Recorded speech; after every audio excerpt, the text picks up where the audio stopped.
இப்போ வந்து கால் வலிக்கு ஒரு எண்ணெய் நம்ம ரெடி பண்ண போகிறோம். இது வந்து ஒரு வயசானவங்க பெரியவங்க சொன்ன எண்ணெய் தான். ரெடி பண்ணி இன்னொரு வயசானவங்களுக்கு நம்ம கொடுக்க போகிறோம். அது எப்படின்னு பார்க்கலாம். இது வந்து தேங்காய் எண்ணெய், செக்கு எண்ணெய், தேங்காய் எண்ணெய். இது வந்து விளக்கெண்ணெய். இது கடுகு எண்ணெய், ஃபார்ச்சூனில் தான் வாங்கியிருக்கு.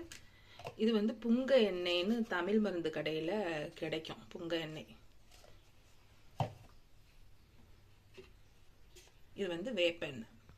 இவ்வளோ எண்ணெயும் சேர்த்துட்டு அதில் பச்சை கற்பூரம் இருக்கா, பச்சை கற்பூரம் போட்டு லைட்டாக சுடேற்றிட்டு அதை அப்படியே எங்கே கால் வலி என்ன வலி இருக்கோ அந்த இடத்துல தேய்ச்சா இது நல்லா கேட்கும். இப்போ இதை நம்ம காய்ச்சிட்டு நான் காமிக்கிறேன்.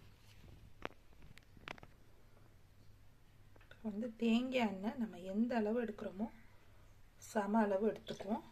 இது தேங்காய் எண்ணெய். வந்து விளக்கெண்ணெய்.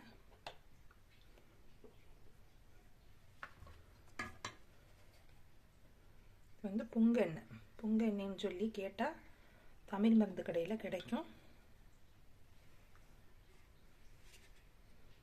இது வந்து வேப்பெண்ணெய்.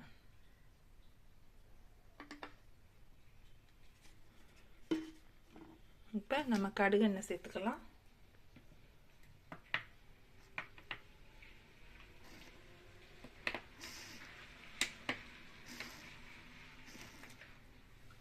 கடுகெண்ணெய். இப்போ இதெல்லாம் நம்ம கலந்து இதோட பச்சை கற்பூரம் சேர்த்துக்கலாம்.